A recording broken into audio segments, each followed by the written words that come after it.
Hey, good morning. Yes, it is. It is Saturday, March 15th. So, what are we going to talk about today? Going to talk about the reasons why we do things in general. And this should be a fun topic. So, stay tuned.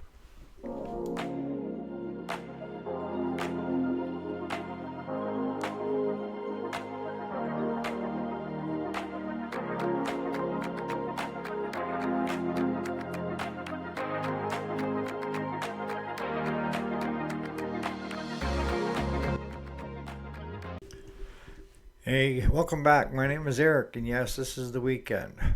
Saturday, March 15th of 2025. So, what are we going to be talking about today? It's going to be, whether you believe in God or you don't doesn't matter. It really doesn't. And anybody that knows me knows that I'm not a Bible pumping, preaching person. And I believe that everyone to each their own. And why it's come up is that for my cardiac rehab, I've also been trying to walk when I'm at home.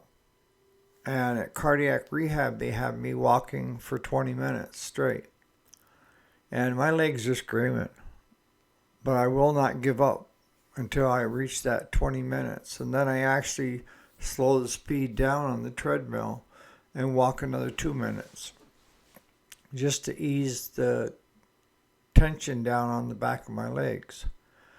Because I've gradually graduated to an incline where it's more uphill and faster pace. And they're keeping me at the same amount of minutes, but they're inclining it more and speeding it up. That's every Tuesday that I go, it's a little faster and a little taller. But in walking to home, it gives you a lot of time to think. And I take my phone with me, but I don't take it out. Not unless somebody's calling me. But other than that, I just walk and I think about things. And I've been doing writings lately of trying to write my experiences of what took place before the surgery with the back to back heart attacks over and over, and them not being able to figure out how I even made it to upstate medical. And then the things that went on that took place at upstate medical that cannot be explained on a normal level. I mean, you can only base so much on luck and chance, right? But with doing my writing, I'm finding that you can't base it on luck and chance. Only just so much. That somebody greater than I had to intervene. Why? That's my big question. That's the question that I think about all the time. Was I spared to bore you guys? Because I believe that, you can talk to God anytime you want to talk to Him. I talk to Him all the time. But I'm kind of at the point where I think He's like my wife, in that either after a short period of time He ignores me or He falls asleep. These are questions that I don't have answers to. Does God actually nod off while I'm talking to Him? Good question. I haven't heard any snoring or, catching the breath or sleep apnea sounds, so.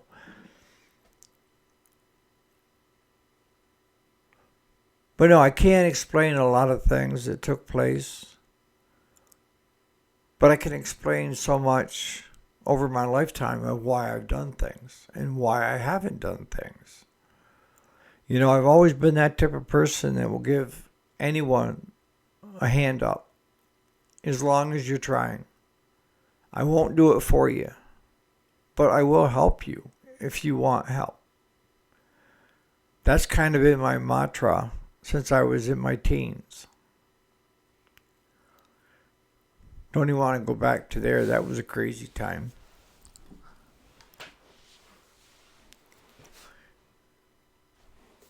But even then, I asked, why do I help other people? What's in it for me? And I can be honest with you. It makes me feel good inside knowing that I did the right thing.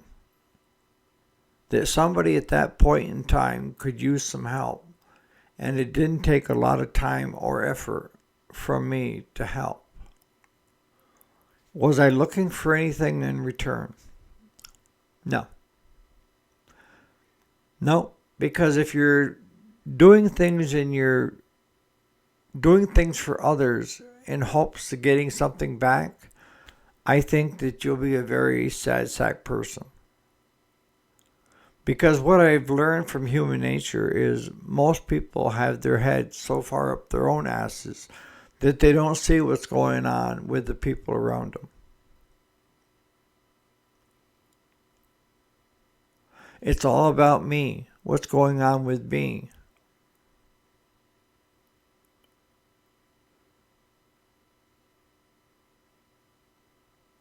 You know, I've talked about the homeless in New York City. And people don't even turn an eye or even realize the homeless person just went by. They might step out of the way. But it's become so, I don't know what the right word is, that they don't even see that person. And then with Amos, he said it, good the last time I brought this up, was you also have, usually on the off-ramps, right, from the thruway, you have what I call the professional homeless. And my father-in-law, born and raised in New York City, and he lived in the Bronx for years. He told me, he said, Eric, what are they wearing for shoes? And I'm like, what do you mean? He said, you're looking at these homeless people, and most of the people that are traveling these off-ramps are people coming to visit the city. They aren't the local people. Some are. But the bulk of them are coming in to visit the city. And they have as big a heart as you do. But when I look down and I see that homeless person with a sign to asking for money, if they're wearing a $200 pair of sneakers, they aren't in much need, are they? And they do this for a living, and they have a home to go to, and they have a family, and this is how they figured out how to support themselves. By dressing up as homeless people, having their can to fill with money, and their sign.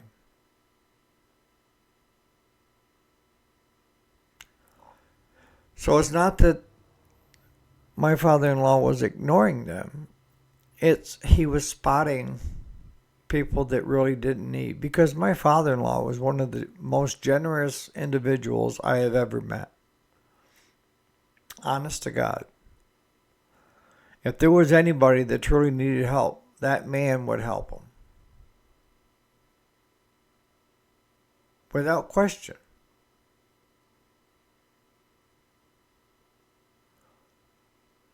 And I find that we both have a lot of, he's passed and gone now, but there were a lot of traits that he and I had that were similar, but yet we came from different backgrounds. He had been brought up in the inner cities, on the streets. He was streetwise. Where me, I was a country bumpkin. I grew up in rural New York where, the population of the town that I lived in might be 500 if you counted the pets. 600 if you counted the cows that were somewhere near in the vicinity of where the town was. But it was a small town. And the school that I went to, when I graduated, there were 19 of us. 19. And the only streetwise we were was hunting, fishing, bicycling, trapping. But we didn't have to survive in the town. We weren't hanging out on the corners. And if we were, it's, when I was growing up, it's like each parent was your parent because somebody always had their eyes on you. You could even be across town hanging out, and one of the parents would be watching you. Like, what are they up to now? But no, I mean, why do you do the things you do? It's a great question. If you're donating your time to a good cause, why? Why are you donating your time to a good cause? There's got to be a payoff, right? It could provide a nice, good feeling inside. You could be looking for other people to give you positive feedback back for doing it. But does that work? Because I think if you're sitting there waiting for somebody else to prop you up, it's not going to happen. And I know you know what I'm talking about, because if you've gone to any function, they're the ones that want to be where they're seen all the time doing what they're doing, and they need that outside to make them feel better about themselves. Instead of understanding they're good enough already, you're good enough already. You don't need that outside to say you're a good person. You don't need that validation. You already are a good person. Unless you're out, creating havoc everywhere, but most people aren't. And then you'll find the people in the back that are out of the limelight, that are busting their asses to try to make things run as smoothly as possible.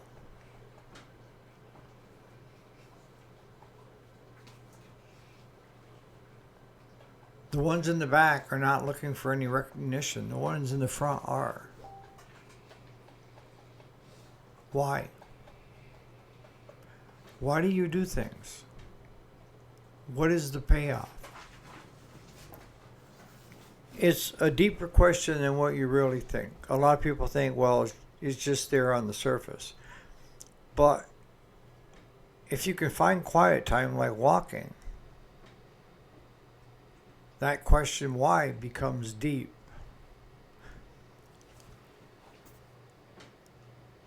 And for me, surviving what I went through and having the question of why am I still here? What have I got left to do?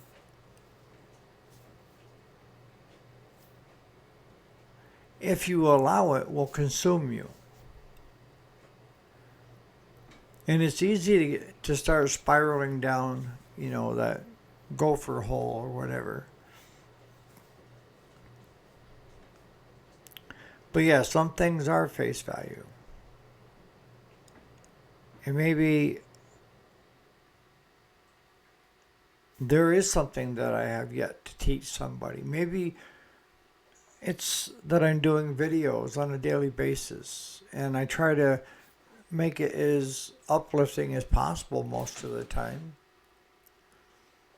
And I don't have scripts. I don't write scripts. I talk right off the top of my head, as most of you probably already figured that out by now, because I'm not a professional YouTuber. I mean, I got a lot of YouTube videos done, but I don't think about scripts. I don't think about what I'm going to talk about. I just start talking. And it just seems to roll out.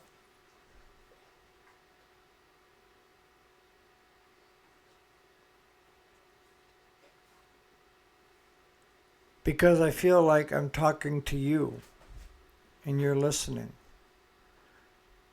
And maybe this old codger does have some valuable lessons to teach others. Maybe not.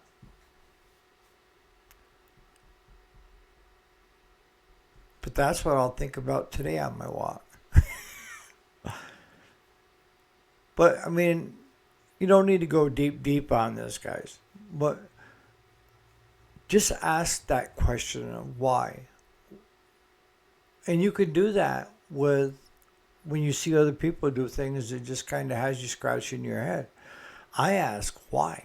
Why is that person doing that? Is it because they're screaming out for attention? To be popular? Again, I enjoy human interaction. I enjoy visiting with people. Because everyone is unique. We have a lot of similarities, but we have a lot in common.